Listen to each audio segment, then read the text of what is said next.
What's up, my gamer guys and gals? Your boy Godlike Gamer here, recording the Week 5 team preview video for the Georgia Granbulls and Poke XM. Um, Really interesting team he has. If you look at it, he has Munium Z, which is kind of interesting. It's a really weird Z move, if you ask me, to have picked because it's very selective. Like, I don't know. It means like I don't even have to prep for a Z move on any of his other Pokemon. And Mew doesn't want to run Munium Z half the time, anyways, because Mew's a better bulky Pokemon. But I didn't make the mistake of just prepping for bulky Mew. So he's got Mega Gallade. Hits really hard. It's going to be really annoying to deal with. Can't let that thing get a Swords Dance or I'm in trouble. Mew, defensive Mew really actually isn't a problem, but a Nasty Plot or a Choice Scarf Mew could be an issue. Bisharp, I've got to be really careful of. It really threatens my team. Nidoqueen is threatening. Flygon can Dragon Dance sweep me. Rotom Cut, Vanillux, Tapu Fini. Entei can be a really good. He 6-0'd with Entei last week. Entei got 6 kills. So I think that's very imperative that I prep for that one, which I did. Murkrow and Bronzong rounding out his back end. Is that all? Yeah, okay, that's all of it. Right away, Mega Gallade's a threat. I can already say that. Mega Gallade's a threat. I mean, I just ran down all of his threats, so I'm not going to do it again. But it was really hard to prep for this. Tapu Fini was really annoying. In particular, Entei caused a little bit of a trouble, and so did Nidoqueen, Flygon, and Bisharp. But I think I got everything down packed. So without further ado, leading the squad off is Katana. Just been the stable attacker of the team, choice man variant. I was very, very, very conflicted this week. For many different reasons. It was that fourth move syndrome, to be honest. I knew I didn't want to knock off. I knew I wanted Ice Shard. I knew I wanted Icicle Crash, but what it came to is the fourth move was very difficult to prep. I wanted Low Kick for Bisharp. It would hit Bisharp. I mean, it could have hit Vanillux, but that wouldn't really be an issue. I wanted Pursuit, so I could Pursuit Trap Mew and get him out of there, but the reason I didn't pick, I ended up going with Poison Jab for Tapu Fini, because otherwise, that could be a problem. But the reason I didn't put Pursuit is because defensive Mew doesn't really, it only takes like 40% anyways. So, Click and Pursuit or 50%. I mean, it really doesn't do that much.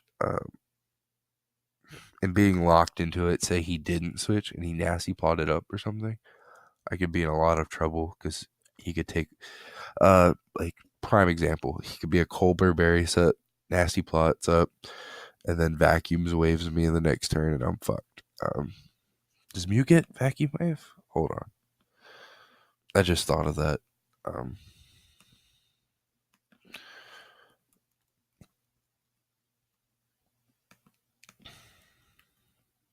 Mew does get vacuum wave. Awesome. Okay. Or maybe not. Vacuum wave. Base that though.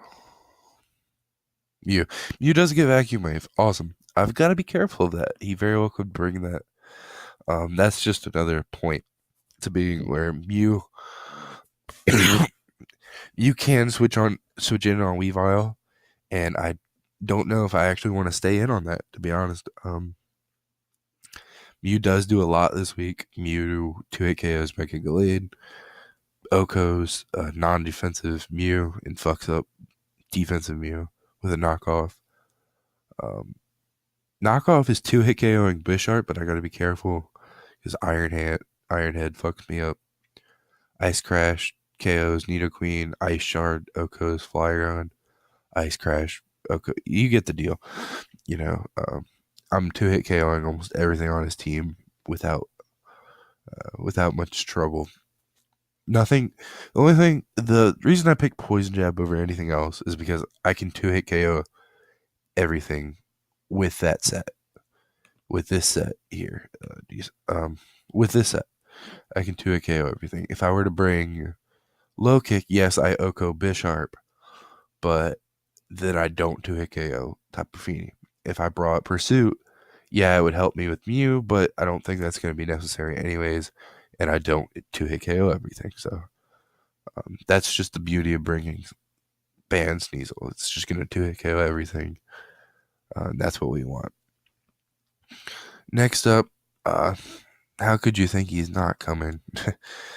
Defensive Landers on the team once again. I thought about not bringing him just because it's becoming so familiar that people are going to expect it. So I was looking at ways around it, and nothing takes a hit like defensive Lander. So I decided to stick with it. Cool thing is, Mega Gallade doesn't want to Oko me, which is nice. And Earthquake hurts. Knockoff to Mew hurts. Gotta be careful of Ice Beam. That can straight up Oko me. Bisharp doesn't touch me, which is really nice. Unless it gets +2. So here's the problem with Bisharp, right? Bisharp can't revenge kill me, but I have to be careful. I am 2-hit KO'd by a +2 Bisharp. So say, for instance, he were to go into, I bring Landorus in on him. I gotta be okay. Here's a better way of saying it. I can't switch Landorus in on Bisharp. I can't do a hard switch. I have to wait for something to die, and then I can bring Landorus in. I then take any one move from it, but I can't bring Landorus in. Landorus won't take 2 hits, so I gotta be really careful with that. Yeah, it's kind of worrisome. It's okay though. Earthquake just gives me nice coverage against everything. Oko, 2-hit KOs Entei if it's bulky. HP Ice, Oko's Flygon, Earthquake kills. It hits really hard. It takes a lot of hits. That's its point. I'm running Protect for a good reason. It's because, what was I going to say? Oh, Protect is so, I'm not 2-hit KO'd by, Life Orb Bisharp. Is that what it was? Here, let me run this calc real quick. It's been a couple days since I team built. I wanted to battle this weekend, but the guy I was going to face is out of town, so I have to wait till Thursday. So it's all getting kind of messed up.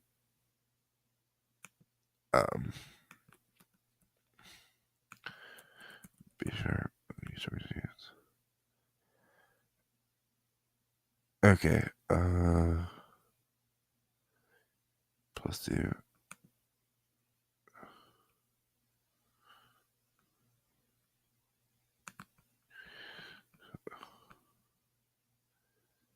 Yeah, okay. So this is what I was talking about. If I manage to not intimidate him, he can't 2-hit KO me no matter what. Protect is just so I can get a little HP back on that knockoff, but if he does get +2, I mean, that's really what Protect is just for. I was thinking it was for something in particular, but now I remember. It's just so I can get some HP back. It helps me with a crit situation with Bisharp, but overall, I was thinking about Stealth Rock, but I'm not going to really have a chance to Stealth Rock up. I mean, I don't get rocks up against anything. I have to click Earthquake. U-turn or knockoff almost, or earthquake knockoff or HP ice against everything I go up against. So U-turn, I thought about putting U-turn on here, but like I said, I just wanted that extra little bit of recovery from protect. I think it helps me out a lot. Next, you can see here Dopey's making another return to the squad. He should put in a shitload of work this week, to be honest with you. He completely walls Bisharp, to be honest. Bisharp, non setup Bisharp only does has to 3-hit KO Dopey here. Um, it's not gonna be. I mean, like I can switch in on a knockoff, and then I live the sucker punch. So that's kind of cool. That's cool. If I can get that motherfucker with a scald or a focus blast or something like that, I mean, scald burn or a focus blast would straight up kill. Either way, that would be good. Not sure. Oh, Entei doesn't appreciate um, Slowbro at all. Mega Gallade doesn't deal with Slowbro at all. Um, see, Mew, between Dobie and Odin here, our defensive side is pretty much set. I'm not too worried about it. Um, like I said, he's got two swords dancers that worry me a little bit, but overall, I think I'll be okay. Yeah, like I said, um, I pretty much take between these two. I can take anything. I can take hits for days, so I'm not too worried. Next up, we got Edward here. Now, Edward's actually really interesting. Did I make him modest? Okay, so if I remember correctly, Edward is going to put in work. Edward, I believe, non-invested. Earthquake kills Mega Gallade. Mega Horn kills non-defensive Mew and 2 KOs it if it is defensive. This set right here that you see, just in general, I take a normal Bisharp Sucker Punch. If it gets +2, that's a different story. Nidoqueen, I speed tie, and then I hit with a Earthquake. Hopefully, I win that speed tie, especially if it's scarfed. Actually, I don't. That could be a problem. I probably wouldn't bank on a speed tie anyways. I don't. I mean, Mew doesn't, or whatchamacallit, Nidoqueen can't touch Dopey, so that's probably my go-to every time. But Ice Beam to Oko's Flygon, Ice Beam 2 KOs, Rotom Cut, Poison Jab Oko's. Yeah, Vanillix gets abused, Poison Jab 2 KOs, Tapu Fini all the time. Earthquake kills Entei, Ice Beam 2 AK, or I believe Ice Beam might Oko Murkrow. Not sure on that, don't hold me to it. And then Mega Horn 2 KOs Bronzong. So this thing between Bronzong, or not Bronzong, this thing and Kitana, I've got two options of late game sweeping at the end. Yeah. Like I said, I don't see me relying on a speed tie, and I need those 48 EVs for that reason. So,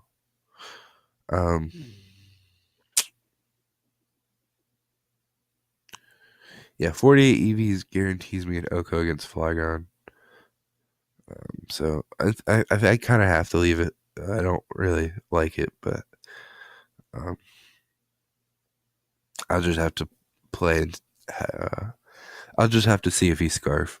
If he's not, I mean, I've been having success with Scarf Nidoking, so I don't know. Next up is Huatwadi. Just giving me some hazard control this week. Not gonna lie about it. Solar Beam for what the fuck was Solar Beam for? I have no idea. Get Solar Beam out of here. Stealth Rock. I took off Stealth Rock for Solar Beam for a certain reason, and I have no idea why. Tapu Fini, that's right. Okay. Oop, never mind. Going back. um, Solar Beam, I believe, uh, 2-hit KOs. I don't know. Let me run that calc real quick. Damn. Come on, calc. As you can see, it's 3 o'clock in the morning here. So, I mean, really tired. Torkoal. Blank set.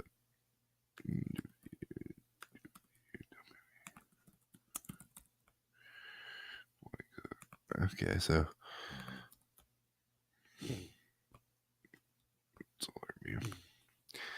yeah, as you can see here, what the fuck? Never mind. Never mind. Yeah, no. We're not gonna run Solar Beam. It's just not gonna happen.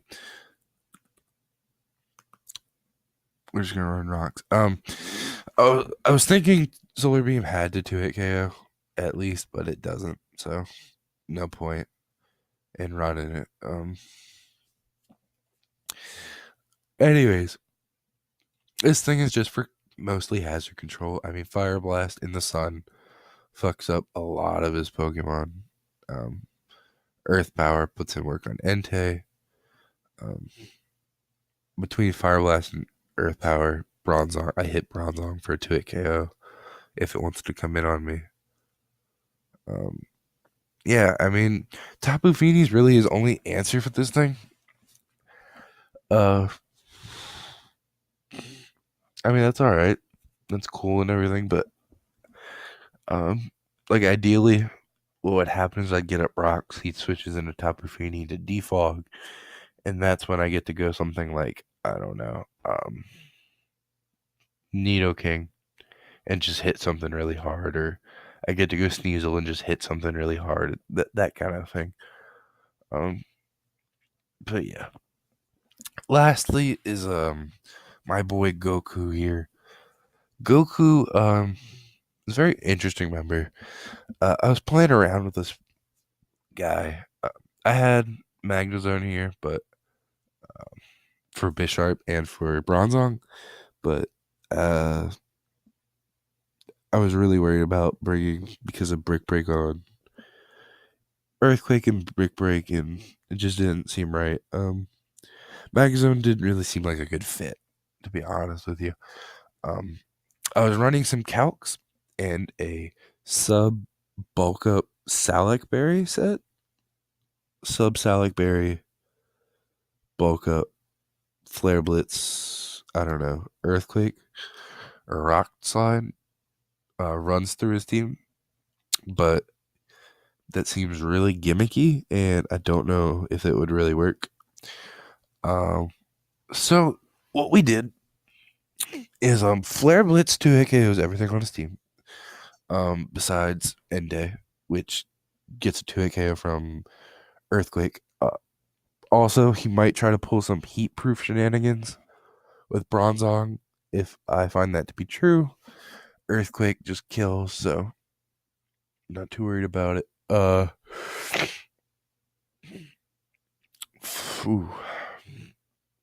yeah, the plan would be Flare Blitz mostly everything, but say something's low on HP, or I don't need to Flare Blitz something, I can Flame Charge, get a speed boost, and then try to sweep maybe. This thing really isn't meant for sweeping. It's really mostly for just smacking something really hard. To be honest with you, I mean, that's what it does. I might change. I mean, I've got a day or two before the battle, so I might change this up for a Magnezone. Like I said, I was really thinking about Magnezone. Let me look at some others I was thinking about. I was thinking about Specs Latias. I was thinking about Soldu Latias.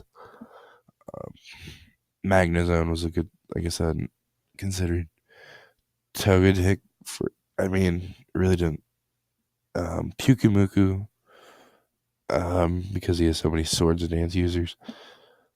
I don't know. I was giving a lot of Pokemon consideration. I might change it up. We'll see. But for now, this looks like the team. I'm really expecting my front four to put in work. Katana, Odin, Dopey, and Edward. Whether they do or not, I don't know. We'll see. Um, really looking forward to the matchup. Uh, I hope he's back in town by Thursday. If he's not, then he has to unfortunately forfeit, which we don't want that. I'd rather work away around that. But he said he should be back in town by Thursday. Um, Now, as far as what I expect him to bring, um, I'm really thinking about it, and uh, he's probably bringing Bronzong. I don't see him not bringing Bronzong. Um, Bronzong is his only rocker outside of Mew. I don't know. Would he bring Bronzong? Yeah, I think so. Um, for things like Nidoking and I don't know. I think he could bring it. Maybe even defensive variant with Colbert Berry. We'll see. He's definitely bringing Bisharp.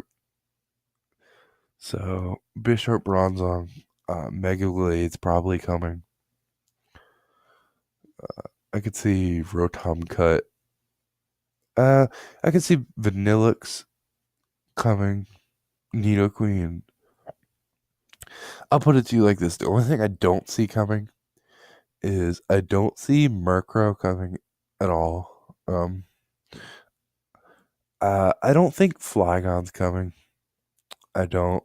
Um, and that's not to say anything against Flygon. I just don't see it working out. I don't see Rotom Cut coming either.